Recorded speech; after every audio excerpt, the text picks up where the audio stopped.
For the speech I will be giving tonight, my son Pedro, he will be listening. You can sit down. Thank you. If you have ever lived in a household where there are people doing something that does not agree with your senses, then that smell sticks with you throughout your lifetime. It may even influence you in a way that you would rather not even want to smell or even be around that smell at all. By now, you're more than likely asking yourself, what is this lady talking about? Well, the answer is simple. I'm talking about cigarette smoke. And that old too familiar smell that not even a non-smoker can deny, of course. This has always been a problem all around the world due to not only the health risks that the smoker is taking by lighting up a cigarette and taking a puff of it. It also poses a risk to the general public and to their health as well as to children. I have never smoked a cigarette a day in my life, but I do know that very remarkable familiar smell. I was raised in a home where not only my dad smoked, but my stepmother smoked as well. Now that I'm an adult, when I smell that smell of cigarette smoke, I tried my best to stay away from it. Not only do I not like that smell, but it also triggers my migraines. And if you have ever had a migraine a day in your life, you know that pain. It hurts. In my speech, I will be discussing how not only the harmful effect that smoking can cause a smoker, but also the health risks that the smoker is putting the people around them in. I will also be going over studies that have been conducted by C. Everett Koop, and also who regulated the warnings and why they were placed on tobacco products. Another topic that I'll be going over is the number of children that are exposed to secondhand smoke and where they are the most exposed to it. Furthermore, I will be talking about how a person can fulfill their craving to get the nicotine that their body is asking them for. Even though the smoker is not intentionally trying to harm others, there is alternative ways to get the nicotine craving fulfilled, even though this is just as harmful to non-smokers. And lastly, I will go over how people perceive the use of e-cigarettes and vaping pens to be less harmful compared to traditional nicotine craving fulfillments. The first thing I would like to begin with is the health risks that a smoker is putting themselves at every time they light up a cigarette or start to chew a fresh tobacco product, such as snus. There is an estimated 10 million children exposed to secondhand smoke and another 12 million children that are exposed to vaping emissions in their homes on a daily basis. That's a lot. As a mother myself, we should always want our children to be safe and healthy instead of putting them at risk of getting various respiratory illnesses. According to the CDC website, there are more than 500 million children worldwide that are exposed to secondhand smoke at home. That's a lot of children. Respiratory illnesses that children risk getting from the secondhand smoke that they're ingesting is pneumonia, bronchitis, cough, wheeze, and breathlessness. The best way for our children to have good, clean, healthy lungs is to keep them away from any type of secondhand smoke. Pregnant women that either smoke or are around people that smoke are not only putting themselves at risk, but they're also putting their unborn baby at risk.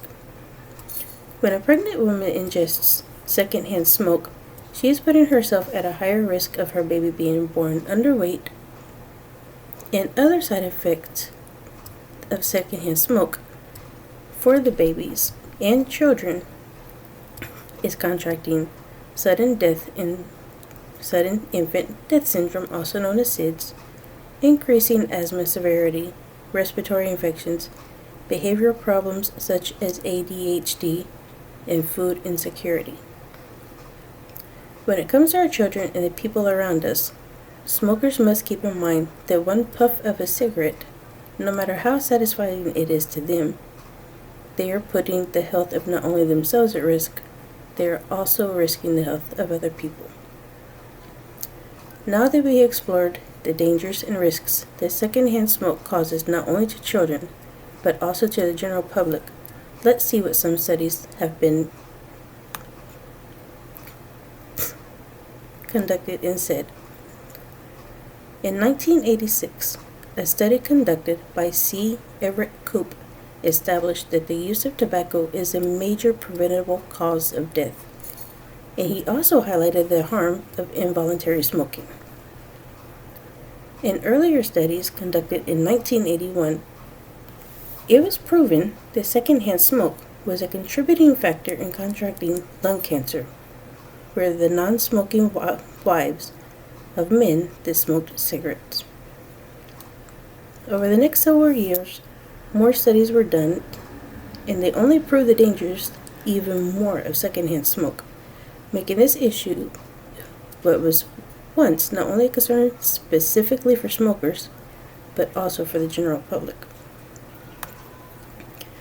Now the public understood that the actions of one person has consequences for the whole public. Trying to keep the public safe from secondhand smoke, policies were made to restrict smoking in public places such as bars, restaurants, schools, government buildings, planes, and even workplaces. As we go on through this speech, we will see that a person can still fulfill their need for nicotine. When a person gets the urge to have their nicotine, there are other ways for them to satisfy this craving, such as e-cigarettes or vaping pens. Users of the electronic nicotine delivery system, also known as ENDS, perceive these products as being less harmful, even though the use of vaping pens and e-cigarettes are marketed as a safe product to use. Due to them also being used as a way to quit smoking, they are not excluded from causing health issues. They still contain nicotine, and they also contain ultra-fine particulates that are harmful to non-smokers and to children. Just because a person uses these products does not signify that non-smokers are free from being affected by secondhand smoke. During this speech, we have learned that just because a person does not physically smoke tobacco products, they are just as susceptible to getting health problems such as cancer and respiratory illnesses from secondhand smoke. The most vulnerable people that are in harm's way and at substantial risk are children and non-smokers. We have also learned that there have been regulations set aside to help reduce the risk of non-smokers getting any sort of health problems from restricting the use of tobacco products on public property such as schools and workplaces. Studies have also helped us become more aware of the dangers and health risks we are under just by being present where there is a smoker taking a puff from their cigarette.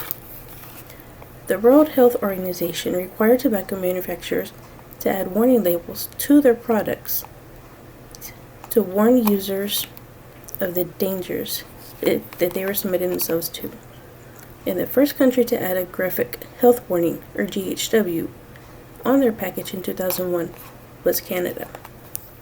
We must keep in mind that whenever we get the urge to smoke a cigarette, we have to be conscious of who is around us. It could be an elderly person that maybe have underlying health issues, or it could be a small child or a baby. Just because a smoker wants to get that taste of nicotine, they also have to be conscious of who is around them and who they are harming. This is why we should try our best to try to cut down the use of nicotine. Because not only for our own health, but for the health of our loved ones. Thank you for taking your time for listening to me, and I hope you were able to learn something from this. Thank you.